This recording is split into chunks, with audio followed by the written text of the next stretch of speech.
जब से उद्धव ठाकरे ने की है संजय राउत की मां से मुलाकात, हर तरफ हो रही है एक ही बात, दोस्ती हो तो संजय राउत और उद्धव जैसी।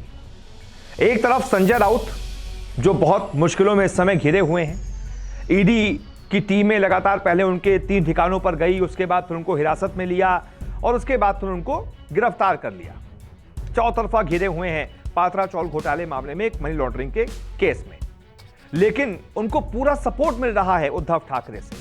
उद्धव ठाकरे जो कि शिवसेना के अध्यक्ष हैं, उन्हीं की पार्टी के राज्यसभा सांसद हैं संजय राउत, और दोनों की दोस्ती ऐसी कि एक तरफ से उद्धव ये कह रहे हैं कि किसी भी कीमत पर नहीं झुकेंगे संजय राउत, और संजय राउत भी ईडी ऑफिस के बाहर से जब वहां पर मीडिया पहुंची तो उससे बातचीत करते हुए यही कह रहे थे कि मैं किसी भी कीमत पर झुकूंगा नहीं, मेरे खिलाफ फर्जी दस्तावेज बनाए गए हैं, मुझे झुकाने की कोशिश है, मुझे फंसाने की साजिश है, लेकिन मैं झुकूंगा नहीं और ना ही शिवसेना का साथ छोड़ूंगा, उद्धव का साथ छोड़ूंगा, क्योंकि शिवसेना इस समय मतलब उद्धव ही है।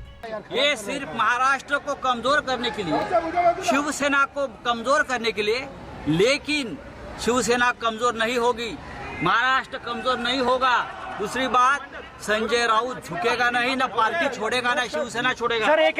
तो एक तरफ से संजय राउत भी ये बता रहे हैं कि मैं उद्धव का साथ नहीं छोड़ूंगा, और उद्धव भी जिस तरीके से उनके फैमिली वालों से मिले हैं, मां से मिले हैं, घर पर गए, हम आपको तस्वीरें दिखाते हैं। जब उद्धव संजय राउत के घर पर गए, उनकी मां से मिले, पत्नी से मिले, बैठकर बातचीत की और ढांढस बंधाया कि आप चिंता मत कीजिए, पूरी शिवसेना आपके साथ है। संजय राउत हमारे परिवार के सदस्य हैं, सिर्फ पार्टी के सदस्य नहीं, हमारे परिवार के सदस्य हैं, और इस मुश्किल घड़ी में हम आपके साथ हैं।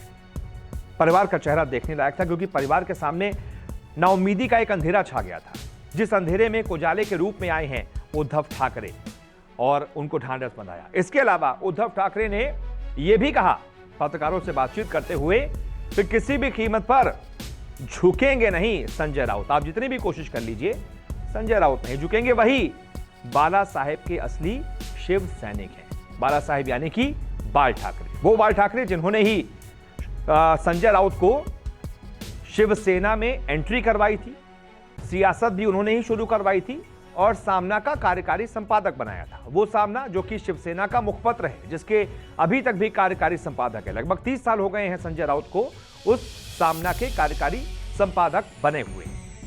वहीं से शुरू हुई थी शिवसेना के साथ संजय राउत की नजदीकियां, जब बाला साहेब ने उनके अंदर एक अच्छा क्राइम रिपोर्टर देखा था, एक अच्छी लेखनी देखी थी, जिस लेखनी के फैन हो गए थे बाला साहेब ठाकरे, फिर उन्होंने सामना में उनको कार्यकारी संपादक बनाया। वहीं से सियासत की शुरुआत हुई, फिर शिवसेना का उपनेता बनाया, 2004 में राज्यसभा भेजा, तब से लेकर 4 बार लगातार राज्यसभा सांसद शिवसेना की तरफ से संजय राउत बने हुए हैं। ये दोस्ती तब दमदार हुई जब 2019 के चुनावों के बाद, जो विधानसभा चुनाव हुए थे, उन चुनावों के बाद बीजेपी के सामने से सत्ता की कुर्सी छीनकर संजय राउत ने उस कुर्सी पर उद्धव ठाकरे को बैठा दिया था।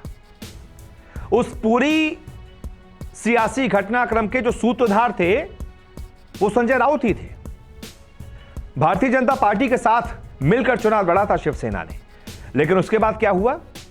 चुनाव के नतीजों के बाद संजय राउत ने कहा कि ऐसे तो हम हमेशा छोटे भाई बने रहेंगे, हमारे उद्धव ठाकरे कैसे मुख्यमंत्री बनेंगे? तो ऐसे बनेंगे कि उधर के सरकार तोड़ दो, यानी कि बीजेपी से हट जाओ दूर।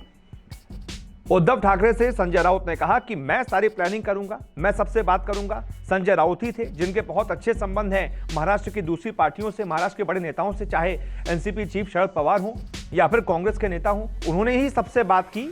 और अभी भी जब तक सरकार चली है महाविकास आघाड़ी सरकार, तब तक भी तीनों पार्टी के बीच के एक सूत्रधार यही थे, संजय राउत ही थे। तो वहीं से जब उन्होंने 2019 में सरकार बनवा दी, उद्धव ने कहा यार बैठे बिठाए इससे बड़ी चीज तो हो ही नहीं सकती, संजय राउत ने इतना बड़ा काम कर दिया मेरे लिए। तब से दोनों के बीच और नजदीकियां बढ़ गई और नजदीकी दोस्त हो गए। इसी वजह से अपने जितने भी बड़े फैसले होते थे संजय राउत को उद्धव ठाकरे उसमें शामिल रखते थे। उसके बाद जिस तरीके से उनको लगातार राज्यसभा भेजते रहे उद्धव ठाकरे, 2020 में भी उनको भेजा, 2022 में भी उनको भेजा, तो एक तरीके से उन्होंने भरोसा जताया कि आप ही हैं हमारे कर्णधार, हमारे सूत्रधार, जो भी आप कह लीजिए। और उसके बाद इनकी दोस्ती इतनी प्रगाढ़ होती चली गई कि शिवसेना की तरफ से लगातार एक तरीके से जो शिवसेना का फेस होता है, प्रवक्ता होता है, वो संजय राउत बने रहे। इसके अलावा सामना से लगातार बीजेपी पर निशाना साधते रहे, ऐसे ऐसे आर्टिकल्स छापते रहे कि बीजेपी की सबसे बड़ी आंख की किरकिरी महाराष्ट्र में संजय राउत ही बन गए।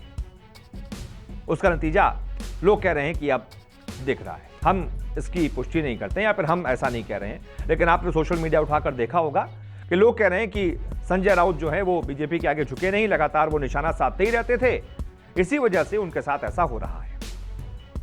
लेकिन इन सब के बीच इन दोनों की दोस्ती देखिए आप, कि अभी भी संजय राउत उधर ईडी की गिरफ्तारी में है, लेकिन परिवार वालों के साथ कंधे से कंधा मिलाकर उद्धव ठाकरे खड़े हैं और ये भी कह रहे हैं कि किसी भी कीमत पर झुकेगा नहीं और हम परिवार वालों के साथ हैं। परिवार वालों से खुद से वो मिले हैं और ये कहा है कि आप चिंता मत कीजिए, आपको जो भी जरूरत होगी, हम आपके बेटे हैं, हमारे परिवार के सदस्य हैं संजय, और उनको किसी भी कीमत पर कुछ भी होने नहीं दिया जाएगा।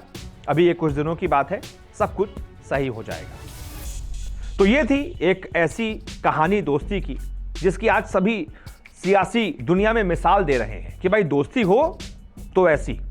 अभी बीच में जब सभी शिवसेना छोड़कर चले गए थे, लगभग 40 विधायक एकनाथ शिंदे के साथ चले गए थे, तब भी मजबूती के साथ हाथ पकड़े रखा उद्धव ठाकरे का संजय राउत ने, डगमगाया नहीं उनका हौसला। वो लगातार कहते रहे थे, कोशिश भी की उन्होंने कि 40 विधायक वापस आ जाएं, लेकिन उन्होंने साथ कम से कम नहीं छोड़ा। तो ये भी दिखाता है कि दोस्ती कितनी दमदार हो गई है अब उद्धव ठाकरे और संजय राउत की। कैसी लगी आपको ये स्टोरी, बताइएगा जरूर। फिलहाल इस वीडियो को देखने के लिए बहुत बहुत शुक्रिया। नमस्कार, मैं हूं मानक गुप्ता। अगर आपको हमारा ये वीडियो पसंद आया हो तो इसे लाइक और शेयर जरूर करें, और हां, हमें सब्सक्राइब और फॉलो करना ना भूलें ताकि आप देश और दुनिया की कोई खबर मिस ना करें। तो जुड़े रहिए हमारे साथ और देखते रहिए News 24।